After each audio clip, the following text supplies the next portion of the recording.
Best moral stories. Vemulapadu అనే ఊర్లో సరస్వతి, సుదర్శనం అనే భార్యాభర్తలు జీవించేవారు. వారికి రాజు, మాలతి అని 2 పిల్లలున్నారు. వాళ్లది ఒక సాధారణ కుటుంబం. ఉదయం నుంచి సాయంకాలం వరకు సరస్వతి అన్ని పనులు చక్కబెట్టుకుంటుంది. పొలంలో కూలి పని కూడా చేస్తుంది. కాని సుదర్శనం మాత్రం కాలక్షేపం చేస్తూ ఉంటాడు. ఓ రోజు ఉదయం, అమ్మా, నాకు కొత్త పుస్తకాలు కావాలి.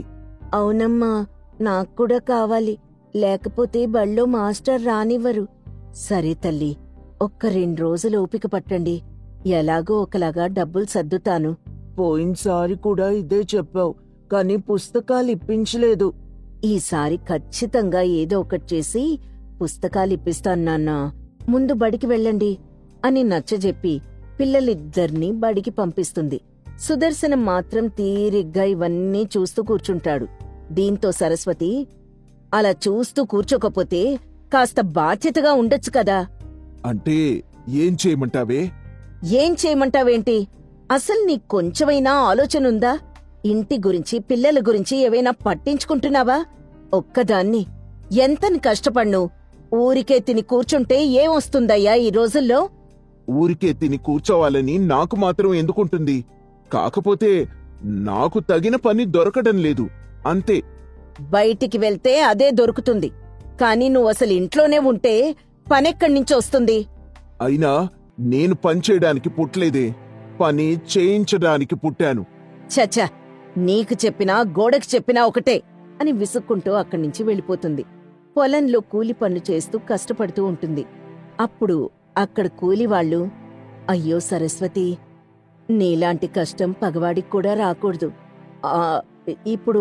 ఇప్పుడు నాకేమైందని? నేను బాగానే ఉన్నాను కదా. అదేంటమ్మాయ్ అలా అంటావ్? ఏ ఇంట్లో అయినా ఆడదొక్కటే పనిచేయడం చూశామా? మీ ఆయన ఏదో ఒక వంక చెప్పి ప్రతిసారీ తప్పించుకుంటున్నాడు. ఒక్కదానివే ఎంతని కష్టపడతావు చెప్పు. నా ఒంట్లో ఓపిక ఉన్నంతవరకు కష్టపడతాను.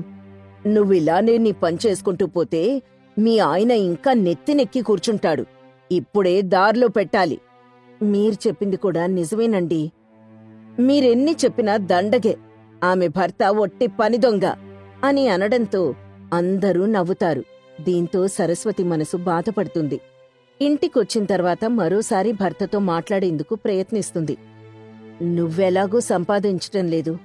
ఊర్లో కనీసం తలెత్తుకోలేకపోతున్నాను. కనీసం నేను తెచ్చే డబ్బుతో అయినా ఇంట్లోకి సరుకులు, కూరగాయలు తెచ్చిపెట్టు. అప్పుడు నలుగురిలో కాస్త నీక్కూడా విలువుంటుంది. ఓ, డబ్బు తెచ్చావా? ఈ డబ్బు నాకు కావాలి. నేను నా స్నేహితులతో విందు చేసుకోవాలి. ఇదేం పుణ్యానికొచ్చిన డబ్బు కాదు. నువ్వు విందులు, వినోదాలు చేసుకోవాలంటే నువ్వే సంపాదించుకో. నువ్వు సంపాదిస్తే ఒకటి, నేను సంపాదిస్తే ఒకటా చెప్పు? పిల్లల ఆకలి తీర్చడానికి నేను కష్టపడి సంపాదిస్తున్నాను. నా సంపాదన్ని వృధా చేస్తావా? చాలు, ఇప్పటికే మాటలెక్కువైపోయాయి. నీ తిప్పలేవో నువ్వు పడు అని ఆ డబ్బు లాక్కొని వెళ్ళిపోతాడు. ఇవన్నీ పక్కింటి రమణమ్మ వింటూ ఉంటుంది. సుదర్శనానికి 4 మంచి మాటలు చెప్పాలని అనుకుంటుంది. చూడబ్బాయ్, నీ భార్య రాత్రింబగళ్ళు కష్టపడుతోంది. నువ్వు భర్తగా కనీసం బరువు పంచుకోవాలి కదా.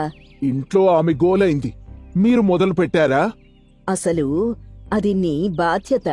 కాని నీ భార్య తీసుకుంది కదా, కనీసం సాయం కూడా చేయలేవా? ఇలానే ఉంటే నీ జీవితంలో కష్టాలు తప్పవు. వెళ్ళవమ్మా, వెళ్ళు. ప్రతి ఒక్కరూ చెప్పేవాళ్లే. నీకంత జాలిగా ఉంటే నువ్వెళ్ళి దానికి సాయం చెయ్యి అని కోపంగా చెప్పి అక్కడ్నించి వెళ్ళిపోతాడు. రోజులు గడుస్తూ ఉంటాయి. మెల్లగా ఆ ఊర్లో కూలి పనులు దొరకడం కష్టంగా మారుతుంది. దీంతో ఆదాయం తగ్గిపోతుంది. ఓ రోజు తినడానికి కూడా ఏమీ ఉండదు. అమ్మా, ఆకలేస్తుంది. తినడానికి ఏవైనా ఉంటే పెట్టమ్మా. అవునమ్మా, నాక్కూడా చాలా ఆకలిగా ఉంది. ఒక ముద్ద అన్నమైనా పెట్టమ్మా. అయ్యో, తినడానికి ఇంట్లో కూడా ఏం లేదు తల్లి, ఏం లేదు. నేను మీకు తినడానికి ఏవి పెట్టలేకపోతున్నాను అని ఏడుస్తూ వాళ్ళని కౌగిలించుకుంటుంది. సుదర్శనం మాత్రం ఏమీ పట్టనట్టు అలానే కూర్చుని కాలక్షేపం చేస్తూ ఉంటాడు.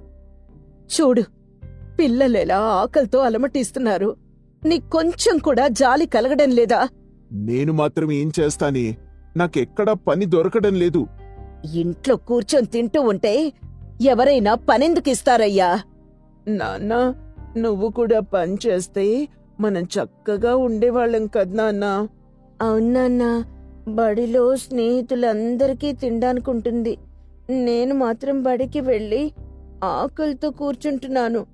అవునన్నా, నువ్వు కూడా పనికి వెళ్ళు నాన్నా అని పిల్లలు ఎంత బ్రతిమలాడినా సరే సుదర్శనం ముఖంలో ఎలాంటి జాలి ఉండదు. అబ్బబ్బబ్బబ్బా, ఏంటి మీ గోల? ప్రశాంతంగా ఉండనివ్వరా నన్నింట్లో? పిల్లలు చేత చెప్పించుకున్నా ఇంకా నీకు సిగ్గు రాలేదన్నమాట. ఊరికే పని పని అంటారేంటి? అసలు నాకు పనిచేసే ఉద్దేశమే లేదు, సరేనా? అని కుండ బద్దలు కొట్టినట్టు చెప్పేస్తాడు. ఇంతలో పక్కింటి రమణమ్మ వస్తుంది. ఈసారైనా అతనికి అర్థమయ్యేలా చెప్పాలని అనుకుంటుంది.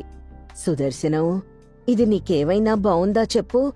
ఇన్నాళ్ళు సరస్వతి అంతా భరిస్తూ వస్తోంది. ఇప్పుడు పిల్లల ఆకలితో అలమటిస్తున్నారయ్యా. నీకొంచెమైనా సిగ్గుగా అనిపించటం లేదా? అసలు మా ఇంటి సంగతులు మీకెందుకండి? ఊరికే మాటి మాటికి కలగజేసుకుంటూ ఉంటారు. మా ఇల్లు అంటున్నావు. అసలు నీకింటి మీద ఏమి హక్కుందని ఇలా అంటున్నావు? ఊరందరూ నిన్ను పని దొంగ అనే అంటున్నారు. అది వినైనా నీకు సిగ్గనిపించటం లేదా? అని మందలించగానే సుదర్శనం మౌనంగా ఉండిపోతాడు. కాని అతనిలో అహంకారం మాత్రం అస్సలు తగ్గదు. వదిలేయండి పిన్ని, ఆ మనిషికి ఎంత చెప్పినా వినడు, మారడు. నా కర్మ ఇంతే అనుకొని ఇలానే బతికేస్తాను. నా పిల్లల్ని తీసుకొని నేను వెళ్ళిపోతాను. ఆహా, నన్ను వదిలేస్తావా? నేను లేకుండా నువ్వు బతకగలవా? అవును, నీలాంటి పని దొంగ భర్త లేకుండా బతకడమే మాకు చాలా మంచిది. ఇంతలో ఊళ్ళోని పెద్ద మనిషి వెంకట్రాజు అక్కడికొస్తాడు. జరిగిందంతా విని అతను సుదర్శనాన్ని గట్టిగా మందలిస్తాడు. సుదర్శనం, మగాడిగా పుట్టి భార్య పిల్లల్ని ఆకలితో ఉంచుతావా? నీకు భర్తగా గాని తండ్రిగా గాని అర్హత లేదయ్యా. ఇకనైనా మారిపో, లేకపోతే ఈ ఊరు నీకు సహాయం చేయదు అని అందరూ సుదర్శనాన్ని విమర్శిస్తారు. దీంతో అతనిలో మార్పు మొదలవుతుంది. కాని మౌనంగా ఉండిపోతాడు. బాబాయ్, వదిలేయండి. ఎవరెంత చెప్పినా సరే ఆ మనిషి మారడు. ఏంటో తల్లి నీకీ కష్టాలు? ఆ దేవుడు నా జీవితాన్ని ఇలానే రాసుంటాడు, అందుకే ఇలా జరుగుతోంది అని వాళ్ళని పంపించేసి కొద్ది రోజులకి సరస్వతికి జబ్బు చేసి మంచాన పడుతుంది. అప్పుడు పరిస్థితులు ఇంకా దారుణంగా మారతాయి. సరస్వతి, సరస్వతి, ఆకలేస్తోందే, అన్నం పెట్టు. నాన్నా, అమ్మ రాత్రి నుంచి లేవడం లేదు. అవునన్నా, అమ్మ మంచం మీద నుంచి లేవలేకపోతోంది. ఏంటి, మళ్ళీ కొత్త నాటకాలు ఆడుతున్నారా ముగ్గురు కలిసి? లేదు నాన్నా, నిజంగానే అమ్మ లేవడం లేదు అని చెప్పగానే సుదర్శనం వెళ్లి చూస్తాడు. సరస్వతి ఆరోగ్యం బాగా క్షీణించిపోతుంది. అప్పుడు సుదర్శనంలో మార్పు కనిపిస్తుంది. తన తప్పు తను తెలుసుకుంటాడు. క్షమించు సరస్వతి, నేనింకిలా ఉండను. రేపట్నుంచి నేను కూడా కూలి పని మొదలు పెడతాను. మీకోసం కష్టపడతాను. నిజంగానే ఈసారి మాట నిలబెట్టుకుంటావా? అవును సరస్వతి, ఇక మీదట నేను పని దొంగ భర్తని కాదు, నిజమైన భర్తగా, తండ్రిగా నా బాధ్యత నిర్వర్తిస్తాను. ఒక నెల రోజులు గమనిస్తాను. నీలో ఏ మార్పు లేకపోతే పిల్లల్ని తీసుకుని నేను వెళ్ళిపోతాను లేదు సరస్వతి, ఈసారి నేను మిమ్మల్ని మోసం చేయను అని చెప్పి మరుసటి రోజు నుంచే సుదర్శనం కూలీ పనికి వెళ్లడం మొదలు పెడతాడు. మెల్లగా కుటుంబానికి ఆదాయం పెరుగుతుంది. పిల్లల పుస్తకాలు కొనుగోలు చేస్తాడు. 3 పూటలా అందరూ తింటారు. ఏమండి, మీరు నిజంగా ఇవన్నీ మాకోసమే చేస్తున్నారా? అవును సరస్వతి, నేను నా తప్పు తెలుసుకున్నాను. ఇన్నాళ్ళు నువ్వు సంపాదిస్తుంటే నాకు తెలియలేదు, కానీ ఇప్పుడు నాకు అర్థమవుతోంది. ఇక మీదట నేను బాధ్యతగా ఉంటాను. మీతో పాటు నేను కూడా పనికొస్తానండి. అప్పుడు మన కుటుంబం ఇంకాస్త బాగుపడుతుంది. వద్దు సరస్వతి, ఇన్నాళ్ళు నువ్వు కష్టపడింది చాలు. ఇకపై మీ ముగ్గురికి ఏం కావాలన్నా నేనే చూసుకుంటాను అని చాలా బాధ్యతగా ఉంటూ ఉంటాడు. ఇవన్నీ పక్కింటి రమణమ్మ గమనిస్తూనే ఉంటుంది. ఏమ్మా సరస్వతి, మీ ఆయన మారిపోయినట్టున్నాడే. అవును పిన్ని, ఈ మధ్య ఆయన ప్రతిరోజు పనికి వెళ్లి డబ్బు సంపాదిస్తున్నారు. పోన్లే, ఇప్పటికైనా సుదర్శనంలో మార్పు వచ్చింది. అదే చాలు. అవును పిన్ని, ఇలానే ఉంటే కనుక మాకెలాంటి ఇబ్బందులు ఉండవు. అది నిజమే. అయినా సరే, ఎందుకైనా మంచిది ఓ కంట కనిపెడుతూ ఉండు అని సలహాలిస్తుంది. మెల్లగా ఊర్లో కూడా సుదర్శనానికి మంచి పేరొస్తుంది. దీంతో పిల్లలు కూడా సంతోషంగా ఉంటారు. నాన్నా, ఇప్పుడు మీరంటే ఎంతో గర్వంగా ఉంది. అవునాన్నా, మేం గర్వంగా బళ్ళో చెప్పుకుంటున్నాం. మా నాన్న కూడా కష్టపడి పనిచేస్తున్నారు అని. ఇదేనండి నేను ఆశించిన మార్పు. పని దొంగ భర్త నుంచి కష్టపడి సంపాదించే నిజమైన మనిషి అయ్యారు మీరు. ఏమిటి సరస్వతి, నేను పనిచేయడం మొదలు పెట్టేసరికి నువ్వు నుంచి మీరుకి మారిపోయావా? ఏదేవైనా ఇదంతా మీ అందరి వల్లే సాధ్యపడింది. మీ బాధల్ని నేను చాలా ఆలస్యంగా అర్థం చేసుకున్నాను. చాలండి, మీరిలా ఉంటే మాకింతకంటే కావలసిందేముంటుంది అనంటుంది. అప్పట్నుంచి సుదర్శనం మంచిగా మారిపోయి కుటుంబాన్ని చూసుకుంటాడు. బాధ్యతలు తప్పించుకునే భర్తను సమాజం, కుటుంబం ఎప్పటికీ గౌరవించదు. కష్టపడితే గౌరవం, ఆనందం రెండూ వస్తాయి. వెంకటాపురంలో వెంకన్న లక్ష్మి దంపతులకు కమల, విమల అనే 2 కుమార్తెలున్నారు. కమల, విమలకు డబ్బు మీద వ్యామోహం ఎక్కువ. ఎలాగైనా ఉన్నత కుటుంబానికి కోడళ్లుగా వెళ్లాలని ఆశపడుతూ ఉంటారు. వెంకన్న, లక్ష్మీలకు కూడా డబ్బు మీద ఆశ ఎక్కువ. తమ బుద్ధులే తమ పిల్లలకొచ్చాయని ఆనందపడిపోతూ ఉంటారు. వీరిది మధ్యతరగతి కుటుంబం. కాని వీళ్ల జీవితం ఎప్పుడూ గాల్లో మేడల వలె ఉంటుంది. వారు ఊహించుకునేదొకటి, అక్కడ జరిగేది మరొకటి. అలా ఆశ నిరాశల మధ్య వీరి జీవనం సాగుతూ ఉంటుంది. వెంకన్న ఒక చిరు వ్యాపారి. సంతలో బొమ్మలమ్ముతూ ఉంటాడు. కమల, విమల కూడా తండ్రితో పాటే సంతలో వ్యాపారం చేస్తూ ఉంటారు. ఒకరోజు వ్యాపారం ముగించుకుని ఇంటికి వెళ్తూ ఉండగా సంతలో కొత్తగా కాయ్ రాజా కాయ్ అనే ఆటను ఒక వ్యక్తి నిర్వహిస్తూ ఉంటాడు. తండ్రి ఇంటికి వెళ్లిపోయిన సంగతి తెలుసుకుని కమల, విమల అక్కడ ఆట ఆడేందుకు వెళ్తారు. రండి బాబూ రండి, కాయ్ రాజా కాయ్, 1కి 3, 2కి 6. రండి బాబూ రండి, కాయ్ రాజా కాయ్ అని అరుస్తూ వచ్చేపోయేవారిని ఆట ఆడేందుకు పిలుస్తూ ఉంటాడు కృష్ణ. అక్కడకు కమల, విమల వెళ్తారు. ఇదిగో అబ్బాయ్, 1కి 3 అంటే ఎంత ఇస్తావు? 1కి 3 అంటే నువ్వు ₹1 ఆటలో పెట్టి గెలిస్తే 1కి 3 రూపాయలు ఎదురిస్తాను. అదే ₹2 పెట్టి గెలిస్తే ₹6 ఎదురిస్తాను. రూపాయికి 3 రూపాయలిస్తాడంట. భలే భలే, ఆడదామే. నువ్వు సరిగ్గా విన్నావా? గెలిస్తేనే ఇస్తాడు. మరి గెలవకపోతే పరిస్థితేంటి? ఏం కాదులేవే, ఈ ఒక్కసారికి ప్రయత్నిద్దాం. డబ్బులొస్తే అమ్మ కూడా మెచ్చుకుంటుంది. ఒకవేళ డబ్బులు పోతే ఈ రోజు మనం సంతలో చేసిన వ్యాపారమంతా వృధా అయిపోతుంది. ఏమీ కాదుగాని నువ్వుండు, నేను చూసుకుంటానుగా అని ఆటలో డబ్బు పెడుతుంది విమల. కృష్ణ ముందు వాళ్ళని మెప్పించేందుకు ఆటలో కమల, విమల గెలిచెట్టుగా పందెం వేస్తాడు. విమలకు బోలె డబ్బొస్తుంది. విమల ఆనందానికి అంతూ పంతూ ఉండదు. విమల, మనకిప్పటికే చాలా డబ్బొచ్చిందే, అవి తీసుకుని ఇంటికి వెళ్ళిపోదాం. ఇంకా ఆట ఆపే. భలే దానివే అక్క, నువ్వు డబ్బులొస్తుంటే ఆపేయమంటావేంటి? ఇంకా ఆడదాం, మనకింకా డబ్బులొస్తాయి. నాకెందుకో భయమేస్తుంది. మనం ఇక వెళ్ళిపోదామే. లక్ష్మీదేవి వస్తూ ఉంటే వెళ్ళిపోదామంటావేంటే పిచ్చిదానా? ఇంకాసేపుందాం. ఏం కాదులే, అంతా నేను చూసుకుంటా, నువ్వు నిశ్శబ్దంగా ఉండు. వీళ్ల మాటలు విన్న కృష్ణ ఇక సమయం వృధా చేయకూడదని ఆట తనకనుకూలంగా మార్చుకుంటాడు. విమల ఎన్నిసార్లు ప్రయత్నించినా ఓడిపోతూనే ఉంటుంది. తనకు సహనం నశించి తన దగ్గరున్న డబ్బు మొత్తాన్ని ఒకేసారి కాస్తుంది. వచ్చిన డబ్బులు, వారి దగ్గర ఉన్న డబ్బులతో సహా మొత్తం ఆటలో ఓడిపోతారు. ఏంటమ్మాయిలు, ఇంకా ఆట ఆడదామా? డబ్బులున్నాయా? అంతా మోసం. నువ్వు మోసం చేసి మా దగ్గరున్న డబ్బులు మొత్తం కాజేశావు. మరి డబ్బులు మొత్తం నీకొచ్చినప్పుడు మోసమని తెలీదా? ఇప్పుడు నాకొస్తే మోసమని అంటున్నావు.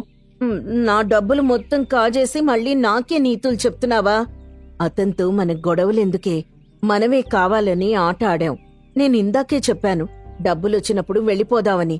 నువ్వే వినకుండా అత్యాశకు పోయి ఉన్నదంతా పోగొట్టావు. పద ఇంటికి వెళ్దాం. ఇంటి దగ్గర అమ్మా నాన్నలు డబ్బులేవని అడిగితే ఏం చెప్తామే?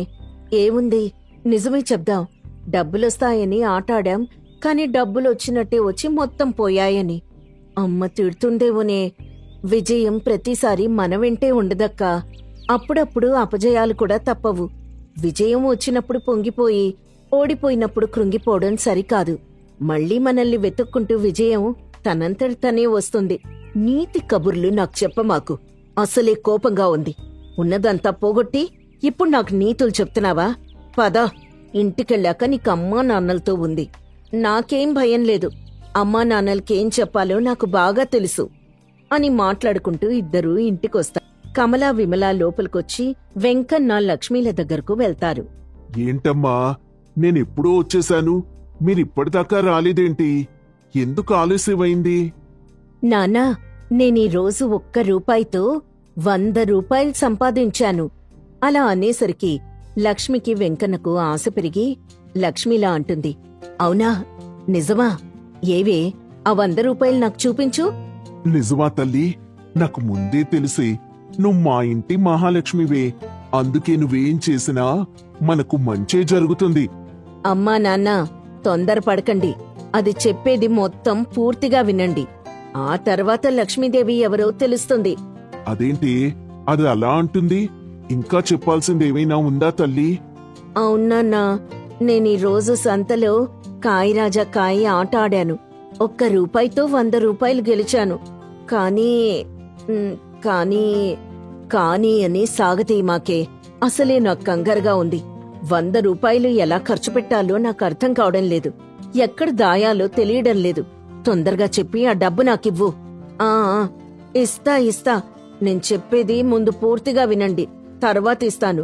ఆ చెప్పేదేదో తొందరగా చెప్పు తల్లి. విజయం ప్రతిసారి మన వెంటే ఉండదు నాన్నా. అప్పుడప్పుడు అపజయాలు కూడా తప్పవు. విజయం వచ్చినప్పుడు పొంగిపోయి, ఓడిపోయినప్పుడు కృంగిపోవడం సరికాదు. మళ్ళీ మనల్ని వెతుక్కుంటూ విజయం తనంతట తానే వస్తుంది. ఇప్పుడా గెలుపు ఓటముల సంగతి ఎందుకమ్మా? నువ్వు తెచ్చిన 100 రూపాయలు చూపించు. ఒక్కసారి చూసి తరిస్తానే.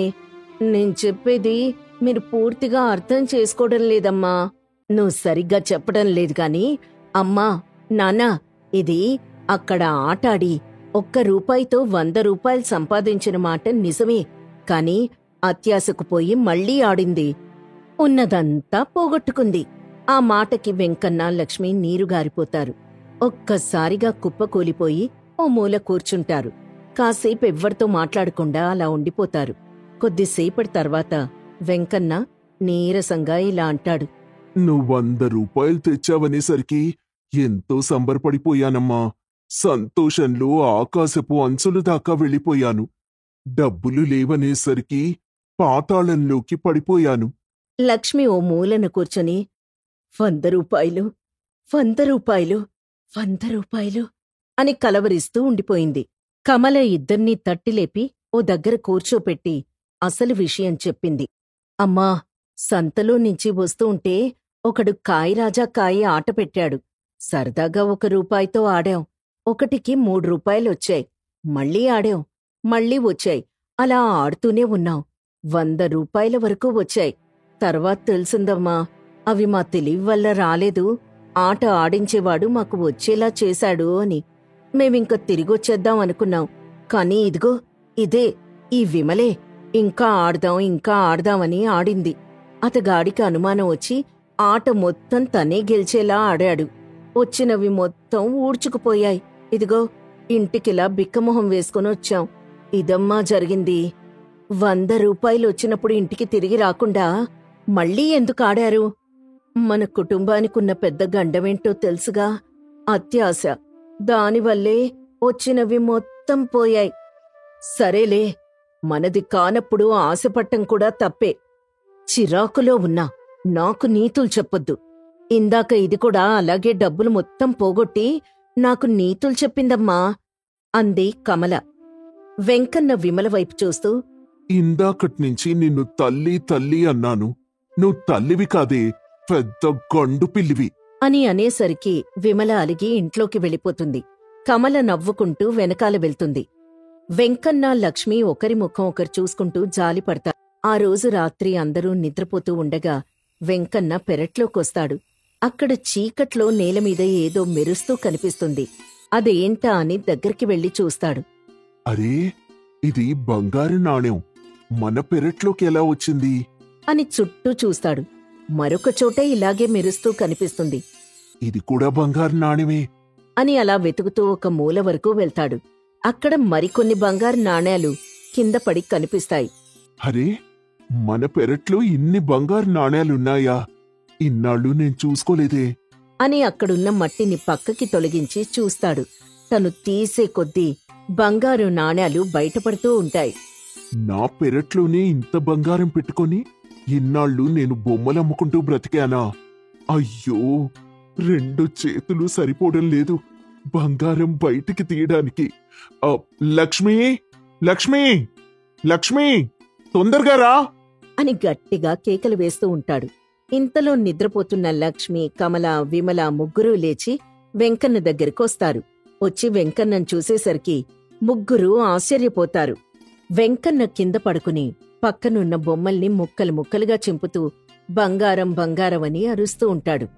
ఏమయ్యా, ఏమయ్యా, లే, ఏమయ్యా, లే అని నిద్రపోతున్న వెంకన్నను తట్టి లేపుతుంది లక్ష్మి.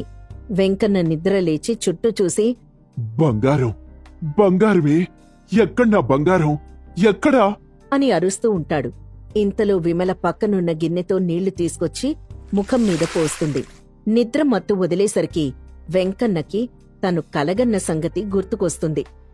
ఏంటయ్యా, బంగారం బంగారం అని అరుస్తున్నావ్? నాకు కలలో మన పెరట్లో బంగారం దొరికిందే.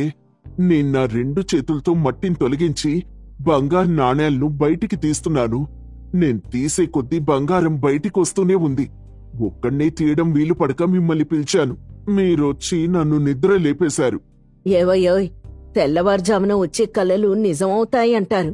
ఒకవేళ నిజంగానే మన పెరట్లో బంగారం ఉందేమో, ఒకసారి వెళ్ళి చూద్దామా?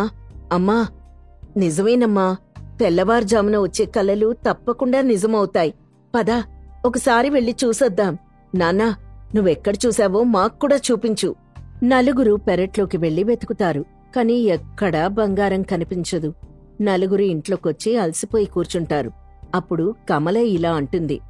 మేమంటే చిన్నపిల్లలం, మాకు బుద్ధి లేదు. మీకేమైంది? కలలో బంగారం కనిపిస్తే నిజంగా దొరుకుతుందా? ప్రతిరోజూ ఇదే పెరట్లో తిరుగుతున్నాం. అప్పుడు లేని బంగారం ఇప్పుడెలా దొరుకుతుంది? కొంచెమైనా ఆలోచించకుండా నిద్ర మానుకొని పెరట్లో మమ్మల్ని తిప్పుతారా? మన అత్యాశ వల్లే మనకేమీ దొరకడం లేదు. పైనున్న దేవుడికి అన్నీ తెలుసు, ఎవరికెప్పుడు ఏమివ్వాలో. సరే సరే, నువ్వొకసారి ఆ దేవుడికి చెప్పవే, మనక్కొంచెం బంగారం ఇవ్వమని, కొంచెం త్వరగా ఇవ్వమని. ఆశ ఉండడం తప్పు కాదు, మరీ ఇంతలా అత్యాశ ఉండకూడదు. ఇంతటి ఆశ అత్యాశల వల్లే మధ్యతరగతి కుటుంబాలు ఎదుగుదల లేకుండా మిగిలిపోతున్నాయి.